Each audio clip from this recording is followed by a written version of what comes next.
By the week after Christmas, everyone in Ethan's family was talking about Diane's New Year's party like it was some kind of local event. Every phone call ended with, "See you on the 31st, every group text was full of menu plans, and even our next-door neighbor, Mrs. Patel, mentioned it while she was grabbing her mail. "That's actually how I found out." She smiled and said, "Oh, you're going too, right?" Diane always goes all out. I just blinked at her like my brain needed a second to catch up. When I got back inside, Ethan was in the kitchen making coffee, half asleep and scrolling on his phone. I tried to keep my voice normal, like I was asking about groceries. "Hey, did your mom invite us to something for New Year's?" He looked up, confused, and said, "Yeah, wait. She didn't talk to you?" That's when the air changed. He started typing fast, then calling. I didn't even have to hear the other side to know it was going bad. His shoulders went stiff, his jaw got tight, and he walked into the hallway like he didn't want me to hear. Which, honestly, made it worse. He came back a minute later, eyes wide in that way people get when they're shocked but trying to stay calm. "She said it's family only," he said. Like the words didn't make sense coming out of his mouth. She literally said, "real family." And then he added, quieter, "Lauren was there when she said it." She didn't say anything. Nobody did. That hit harder than Diane's insult. Diane was always blunt in a sweet-looking way. But the silence from everyone else felt like a vote. I didn't cry. I didn't throw a fit. I didn't even ask Ethan to fix it for me, because I could already picture how that would go. Diane would act offended, say she didn't mean it like that, and everyone would tell me I was too sensitive while still keeping me outside the circle. So I shrugged, gave Ethan a small smile, and said, "Okay." He looked at me like he expected more, like he wanted me to rage so he could defend me properly. But I wasn't going to hand Diane the satisfaction of seeing me beg for a seat at her table. Over the next couple days, our house felt split in two. Ethan was angry in a quiet, simmering way. He kept replaying the call, like he could rewind it and change what his mom said. I kept doing normal things, laundry, work emails, clearing the counter, because I didn't want my whole life to start orbiting around Diane's party. Still, it was there, like a pebble stuck in my shoe. Every time Ethan's phone buzzed with a family message, I felt that same tightness in my chest. On Friday night, Ethan tried one more time. He called Diane on speaker without telling me, like he wanted me to hear her explain. She went straight into that sugary tone, the one she used when she wanted to sound reasonable. "Honey, it's nothing personal. It's just tradition. You know how it is." Ethan said, "Mom, she's my wife." Diane laughed like that was cute. "Yes, and you are my son. This is for family. People will be more comfortable." Comfortable. Like I was a stain on the couch. Ethan ended the call and stared at the wall for a long time. I could see the fight in him, the childhood habit of trying to earn her approval. He finally turned to me and said, "I don't want to go." I could have grabbed that moment and told him exactly what to do. I could have made it a test. But I didn't want love to feel like a tug of war. I just said, "You don't have to make a speech. Just, don't leave me behind." And when he nodded, I felt something settle in my stomach. Not peace, exactly. More like clarity. That night, while Ethan took a shower, I opened my phone and started making other plans. Not revenge plans. Not some dramatic, watch me thrive, performance. Just a plan that belonged to me. If they wanted a real family party, fine. I wasn't going to stand outside in the cold waiting for someone to open the door. The closer we got to New Year's, the more the whole thing turned into background noise I couldn't escape. Diane's group chat lit up constantly. Recipes, photos of decorations, arguments about who was bringing what, little jokes that only made sense if you were already in their circle. Ethan muted the chat after 2 days, but Lauren still texted him directly like nothing happened. "Tell your wife no hard feelings," she wrote once, like I was a coworker who didn't get invited to a happy hour. I didn't answer any of it. I didn't ask Ethan to either. I just watched him move through the house, trying to be strong for me while also looking like he wanted to punch a hole in the wall. He kept saying, "I don't get it. You've been nothing but kind." And I kept saying, "It's not about me being kind." Because that was the truth. Diane didn't exclude me because I did something terrible. She excluded me because she liked the power of deciding who belonged. On Sunday, I stopped by a coffee shop near the river before heading home, mostly because I needed air. I sat by the window with a cheap latte and watched people walk past with shopping bags and wrapped gifts, acting like the world was soft and simple. I thought about all the times I tried to connect with Diane. I'd brought food to her house, remembered her birthday, laughed at her stories, offered help when she had her little projects. None of it mattered, because the point was never relationship. The point was control. That's when the decision became real. Not a dramatic "I'm done" moment. More like my brain finally clicked into place and said, "Stop waiting. Stop hoping she'll wake up one day and treat you like a person.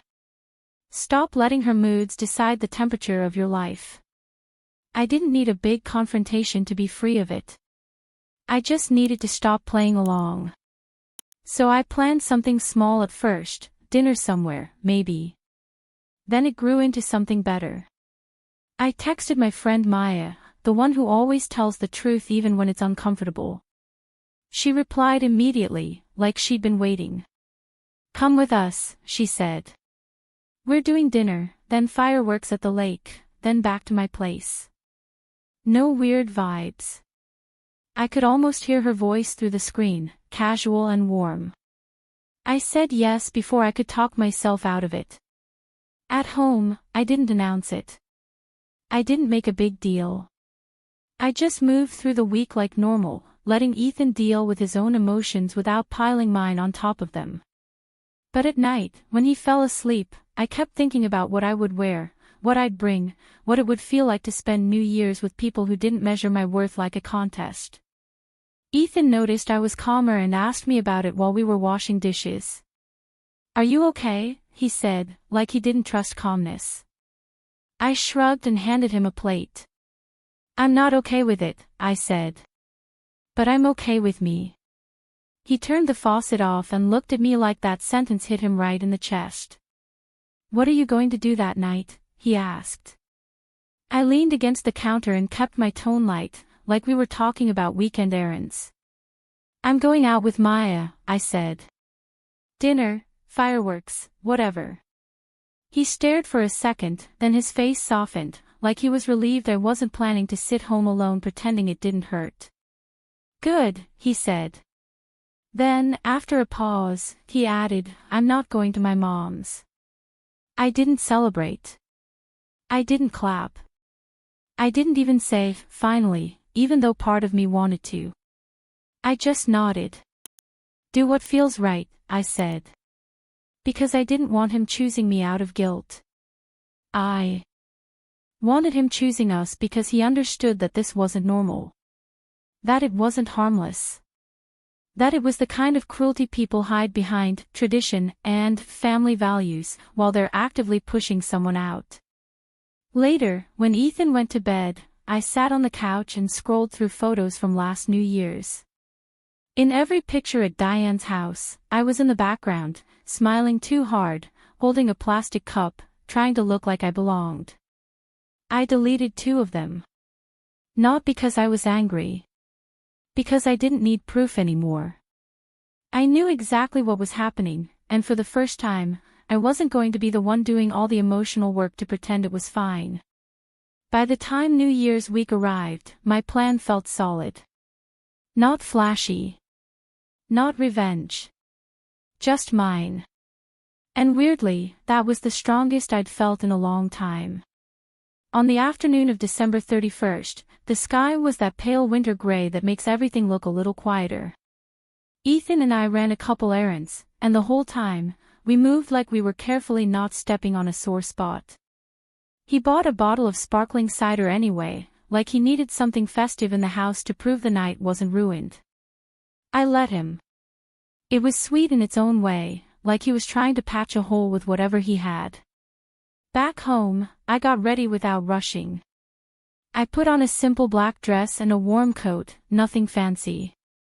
I did my makeup the way I always do when I want to feel like myself, clean, easy, no extra effort to impress anyone. In the mirror, I saw someone who looked calmer than she felt, but also steady. Like she'd stopped trying to shrink. Ethan watched me from the doorway while I fixed my hair. "You look really good," he said. His voice had that soft edge that meant he was holding back a lot.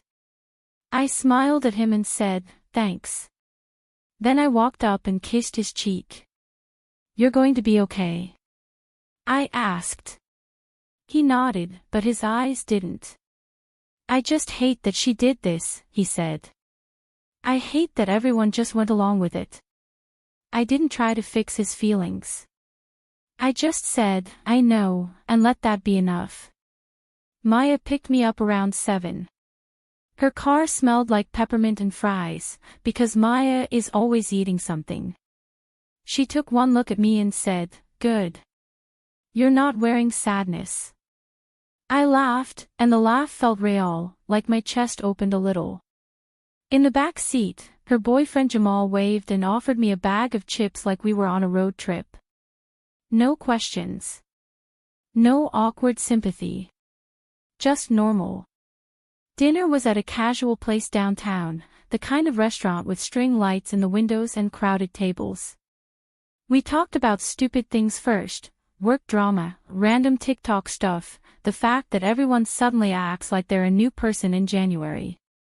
Slowly, without anyone forcing it, I started to feel present. Not performing, not bracing for someone's tone to shift. Just there. At one point, Maya leaned in and said, "You don't have to tell me everything, but are you okay?" Her eyes were serious, but her voice was gentle. I took a breath and said the simple version. "My mother-in-law threw a big party. I wasn't invited." Maya's face changed, like anger flashed and then settled into something steadier. "That's messed up," she said, plain and direct. Jamal shook his head. "That's not family, that's a cult," he joked, and it made me snort laugh into my drink. After dinner, we went to the lake to watch fireworks. The cold hit my face right away, the kind that makes your eyes water. People were gathered along the walkway, bundled up, laughing, sharing hot chocolate. Someone nearby was playing music from a speaker, and it wasn't even good music, but it didn't matter. When the first fireworks went off, the sound echoed across the water, and everyone cheered like they were cheering at the same time for the same hope. Midnight came fast. Maya hugged me tight, the kind of hug that says, "You're safe here," without having to explain it. Jamal counted down loudly like a kid. I smiled, and when the year changed, I didn't make some huge wish. I just felt relief. Like I'd crossed a line I didn't even know I was waiting to cross. Later, back at Maya's place, we sat on her couch with blankets and leftover dessert. Someone turned on the Times Square broadcast on TV, and we watched strangers cheering, glitter falling, people kissing. It was cheesy and kind of perfect. I found myself laughing at dumb comments, leaning back, letting my shoulders drop. Around 1, without thinking too hard, I posted a few photos. Not a long caption. Just a couple quick shots, me and Maya bundled up by the lake, fireworks blurred in the background, Jamal doing a goofy peace sign, the table at dinner with too many appetizers. I wrote something simple like, "Starting the year with good people." No tags. No shade. Just truth. I put my phone down and went back to the conversation. For a while I forgot Diane existed. I forgot the group chat, the real family line, the way people had gone quiet like I was invisible. Then my phone buzzed on the coffee table. I saw the name on the screen and my stomach dropped in a weird, familiar way. Diane. I stared at it for half a second, feeling the room around me soften into quiet. Maya noticed and raised her eyebrows like, "You good?" I swallowed, forced my hand to move like it wasn't shaking, and picked up the phone. I didn't know what I expected to hear. But I already knew it wouldn't be calm. And the second I answered, I heard her voice explode through the speaker like she'd been holding her breath all night. The first thing I noticed wasn't the yelling. It was how fast she started talking, like she was afraid I might hang up before she finished whatever speech she had prepared. Diane didn't say hello. She didn't ask how I was. She went straight into it, accusing me of being disrespectful, secretive, dramatic. Her voice was sharp, almost shaking, and I could picture her pacing her living room, phone clenched tight, party noise still echoing in the background. She demanded to know where I was, why I wasn't answering messages, and why she had to find out through other people that I was out having fun. I didn't need to ask what she meant. I knew someone had shown her my photos, or she'd seen them herself. The idea that I was happy somewhere else clearly bothered her more than the fact that she'd excluded me in the first place. I stayed quiet while she talked herself in circles. Years ago, I would have jumped in to explain, to soften her anger, to make myself sound reasonable enough to deserve better treatment. This time, I just listened. I let her words stack up, let the pauses stretch out until she had to fill them herself. It felt strange, holding that kind of space without rushing to fix it. When she finally stopped to breathe, I spoke slowly, careful not to raise my voice. I told her I was exactly where I wanted to be. I reminded her, calmly, that she had said the party was for real family. I said I respected her choice, and that I'd made my own plans instead of sitting at home feeling sorry for myself. I didn't accuse her. I didn't insult her. I just stated facts. That's when she lost it. She said I'd embarrassed her, that people were talking, that it looked bad. She said I should have thought about how it would make her feel. I almost laughed at that, but I didn't. I just said, "You didn't think about how it would make me feel either." The line went quiet after that, like she hadn't expected me to say it out loud. She tried one last angle, softer this time, saying she never meant to hurt me, that I was taking things the wrong way. I told her I wasn't confused. I told her I didn't need an explanation now, because the message had already been clear. Then I said goodnight and hung up before she could start again. My hands were shaking when I put the phone down, but my chest felt lighter than I expected. Maya looked at me, eyes wide, and asked, "Was that her?" I nodded. She didn't push for details. She just handed me a glass of water and said, "You handled that like a pro." I didn't feel like a pro. I felt tired. But also solid, like I hadn't bent myself in half to make someone else comfortable. Later that night, when I got home, Ethan was sitting on the couch with the TV on mute. He stood up the second he saw me, searching my face like he was bracing for bad news. I told him about the call, all of it. He didn't interrupt. He just listened, jaw tight, eyes dark. When I finished, he said quietly, "She called me too." That was when I knew this wasn't over. Not yet. The days after New Year's felt heavier than the night itself. The party was over, but the tension hung around like smoke that wouldn't clear. Diane didn't call me again, but she called Ethan. A lot. Long conversations behind closed doors, voices low but intense. He'd come out looking drained, like every call took something out of him. People started reaching out in small, careful ways. Lauren sent a message saying, "I hope there are no hard feelings," which felt like a way of asking me to pretend nothing happened so she wouldn't have to feel uncomfortable. An aunt I barely spoke to commented a heart on my New Year's photo, then deleted it. Everyone was aware something was off, but no one wanted to be the one to say it out loud. One night, Ethan finally broke. We were sitting at the kitchen table, not even talking, just existing in the same space. He put his phone down and said, "I didn't realize how bad it's been." His voice cracked on the last word.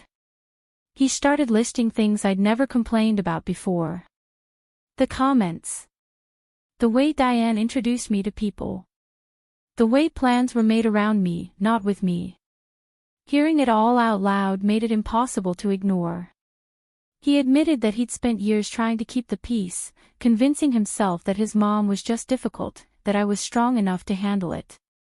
He said he saw now how unfair that was, how much emotional work I'd been doing alone. I didn't interrupt him. I let him see it clearly, because this realization had to be his, not something I pushed onto him. I told him I wasn't asking him to cut his family off. I wasn't asking for some dramatic showdown. What I wanted was simple. I wanted honesty. I wanted boundaries. I wanted to stop pretending that being excluded didn't hurt just to make things easier for everyone else. He nodded, slowly, like he was finally understanding the shape of the problem. A few days later, Diane asked to meet. Not at her house. At a coffee place halfway between us. That alone told me she was nervous. She talked a lot, said she felt attacked, said she felt judged. I listened, but I didn't apologize for my feelings. When she tried to minimize what she'd done, I told her plainly that it couldn't happen again. Not like that. Not ever. She didn't say sorry the way people do when they really mean it. But she didn't argue either. She nodded, tight-lipped, and changed the subject. It wasn't resolution. It was acknowledgement. And for now, that was enough for me to move forward without pretending nothing had changed. I went home that day feeling strange. Not victorious. Not defeated. Just aware. Aware of what I would and wouldn't accept anymore. And that awareness settled into me quietly, changing the way I spoke, the way I showed up, the way I protected my own space. That new year didn't magically fix everything. Family dinners were still awkward for a while. Conversations still had edges. But something important had shifted, and everyone could feel it. I wasn't bending over backward anymore. I wasn't over-explaining myself. I showed up as I was, or I didn't show up at all. Diane stopped making decisions that erased me. Not because she suddenly became warm or self-aware, but because she understood that I wouldn't quietly accept it anymore. The power dynamic changed the moment I stopped chasing her approval.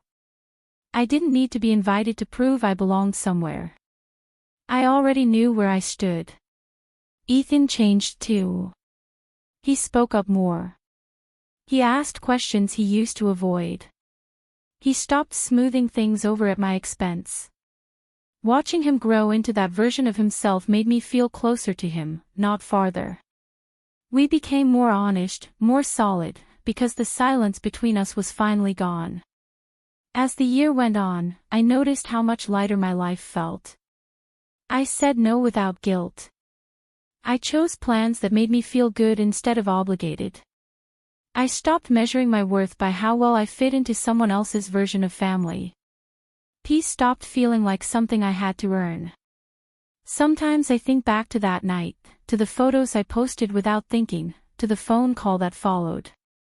Diane probably still tells the story her own way. That doesn't bother me anymore. I know my version. I lived it. And I know that choosing myself didn't break the family the way everyone feared. It just exposed what was already there. That new year didn't start with fireworks for me. It started with a quiet decision, a steady voice, and the understanding that I didn't need permission to belong anywhere. I stepped into that year different. Stronger. And once I did, there was no going back.